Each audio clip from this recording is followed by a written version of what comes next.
All right, what's going on, YouTube? Happy April Fools. So today, it just happens to be April Fools, and it also happens to be the day that the devlogs for Coffin and Leyley 3 come out. And this one is, well, if it's not an April Fool's joke, it's bad news. Let's dive in here.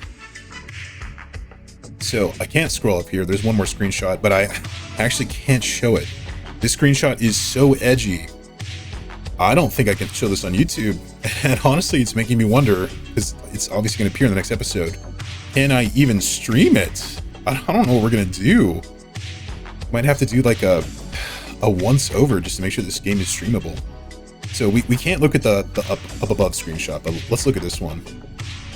No. I'll have to edit that out. Gee dang it. Okay, so here we have Ashley. I believe in the room of some female cultist, and Ashley's looking at a photograph on the desk, and the cultist is saying, no, that's my boyfriend. I think that this girl, her boyfriend, is the cultist that got eaten in episode 1. Let's be real. This is just the sense of humor of this game. What else could it be? But we don't get much more information from that. So the bad news of this update is the game is delayed. Due to unforeseen game editor limitations, development will experience a delay. The editor of the game relies on can only work with a few hundred images for certain categories. The cap was recently discovered as the content now exceeds it. So for those of you that don't know, this game is being made with RPG Maker, which is archaic, absolutely ancient. This is video game archaeology.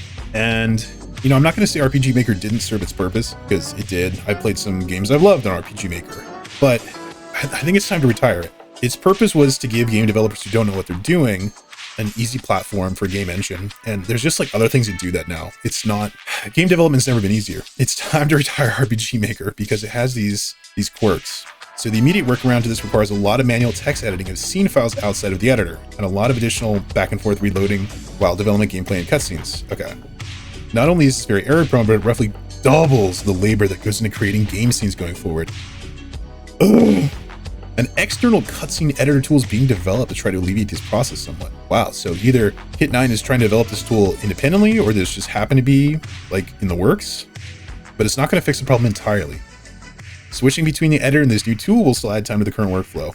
Dude, this is so true. So for those of you that don't work in like digital stuff, digital workflow, you want it all to be in one program, because if you have to constantly save and export things between programs, it just adds such a ridiculous overhead. Like, you wouldn't think like saving a program takes all of 10 seconds, but then you're constantly navigating work directories and stuff. It's such a pain. You want it to be all in one place. So this is not a meme.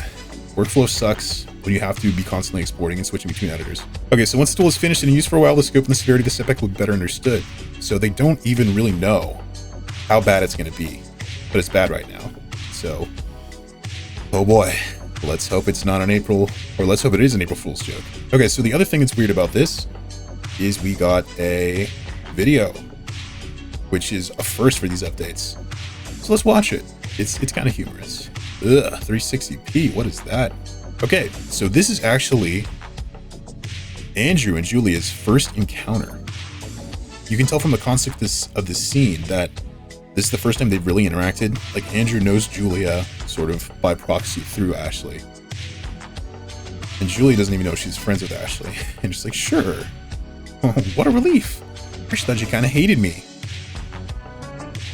Andrew, always the sly one. He knows what's going on. Not at all. I don't think so. Thanks for being her friend. So at this point, which I'm assuming is high school, the dynamic is already set up. Everybody hates Ashley. She barely has friends. Andrew knows what's going on. And then Julia kind of commits a faux pas. There's already rumors about these two, even in high school. So if you thought it was bad, you know, in the present day, it must have been worse back then.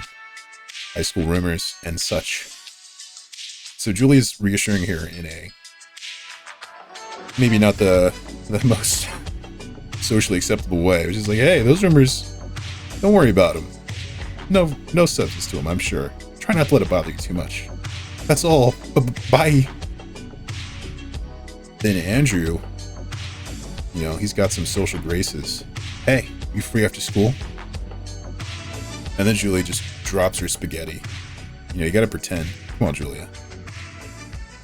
You're free, but you're not that free. Anyway, so basically this emphasis on Julia as a character is leading me to believe that in episode 3, I guess the burial ending, probably Julie is gonna bite the dust. Let's be real. Where can we go? Where's the series headed? So episode 1, you know, the dynamic duo have to kill some guys, but it's really, it's more forgivable. It's like, what would you do in that situation? If you were desperate to escape, these are probably things that you would be willing to do in crazy times. You know, desperate times calls for desperate measures. But episode 2 kind of went the edgy route. I probably don't have to tell you what goes on there. So how are we going to elevate the stakes? How are we getting edgier in episode 3? I think that for Burial, Julia's gonna bite the dust. And I think for Decay, Ashley's gonna bite the dust. I mean, what else could happen? That's my theory. You guys can tell me if you agree or disagree, but I think that's what's going to go on. Anyway, hopefully this is an April Fool's joke, but I don't think it is. I think, oh shoot, I'm gonna have to blur that out now. I can't show I can't show that screenshot. It's actually too edgy for YouTube. Okay, I will catch you guys later. See you in the next update, whenever that is. Bye.